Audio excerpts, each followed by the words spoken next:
Bonjour, je m'appelle Isabelle Sorante, je suis romancière.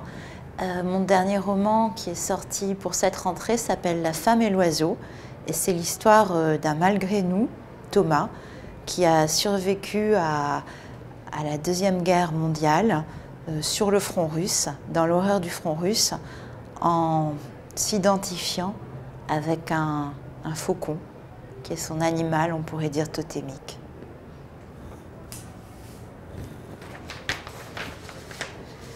L'écrivain avec lequel vous aimeriez passer une soirée. J'adorerais passer une soirée avec Sylvain Tesson, parce que je me dis qu'on passerait sûrement une soirée dans l'Himalaya ou dans un endroit magique, parce que rude et plein d'animaux sauvages.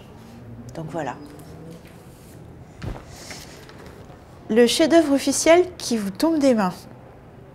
Alors, je vais vous avouer quelque chose dont j'ai très honte, mais j'ai toujours eu du mal, c'est pas que ça me tombe des mains, mais Madame Bovary est très très difficile à lire pour moi.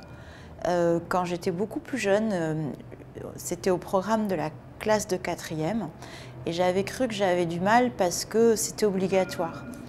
Je l'ai relu jeune adulte, je l'ai relu il y a une dizaine d'années, et pour moi c'est je ne sais pas, ça doit correspondre à mes démons intérieurs.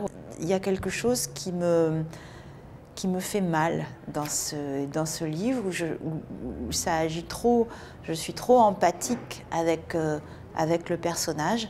C'est pas que ça me tombe des mains, mais ça brûle en fait. Du coup, j'ai du mal. Le livre dont vous aimeriez écrire la suite. Alors, soyons fous.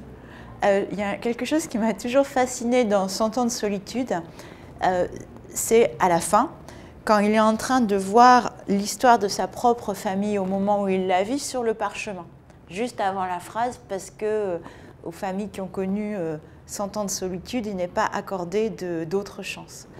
Donc il est coincé dans cette éternité, en quelque sorte, et j'adorerais écrire la suite, ou la lire en tout cas, sur qu'est-ce qu'on ressent quand on est coincé dans cette espèce de boucle temporelle ou d'éternité. C'est quelque chose qui me fascine. L'auteur que vous aimez lire, mais que vous ne voudriez pas rencontrer. Je dirais Joyce Carol Oates. Pour moi, c'est une déesse. C'est la grande magicienne.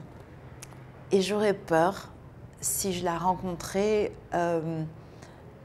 d'être foudroyée. J'aurais peur.